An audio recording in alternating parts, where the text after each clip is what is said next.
I first met Alex during our middle school years in our quiet Midwestern town, where life was simple and predictable. Back then, we were casual friends, exchanging waves and the occasional smile. But when we both ended up at the same high school in a larger nearby city, our friendship truly deepened. Alex's house was about a mile from mine, and he'd always make an effort to come by each morning so we could walk to school together.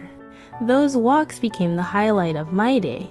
They made me feel valued in a way I hadn't experienced before. After high school, we both dreamed of going to college, but things didn't work out as we had planned. Despite my stronger academic record, I didn't pass the entrance exams. Just like Alex, people say talent can't always beat luck, and I began to understand the truth in that. I felt a wave of disappointment not only for myself, also for my family. My parents were working class folks who ran a small diner in town, serving up hearty breakfasts and lunches to the same loyal patrons every day. The long hours and hard work they poured into the diner were all for my siblings and me, and the thought of relying on them financially for another year filled me with guilt. After some reflection, I decided to give my younger brother, who had just entered high school, the opportunity to focus on his studies without any financial strain on our family. That meant I'd need to find work right away.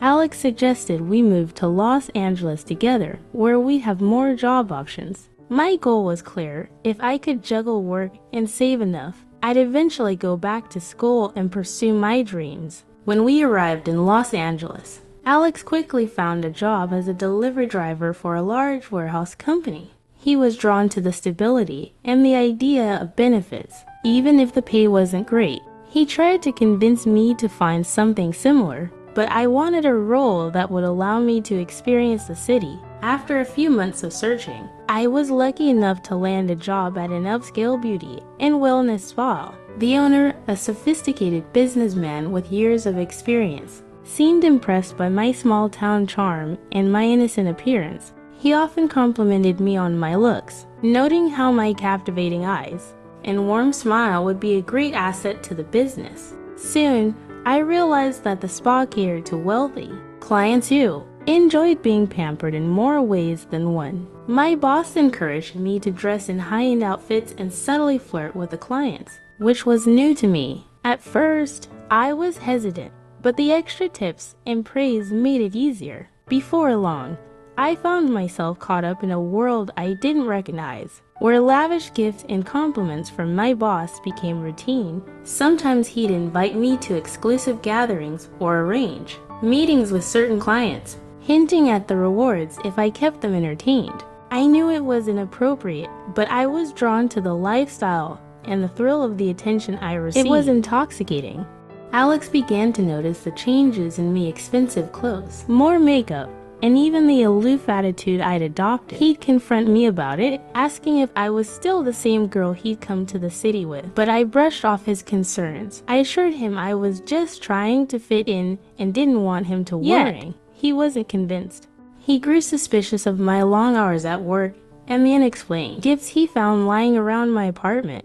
One day, Alex confronted me directly, having heard rumors from a friend who had seen me at one of the private gatherings with my boss. I denied everything, saying it was all just business, but he wasn't convinced.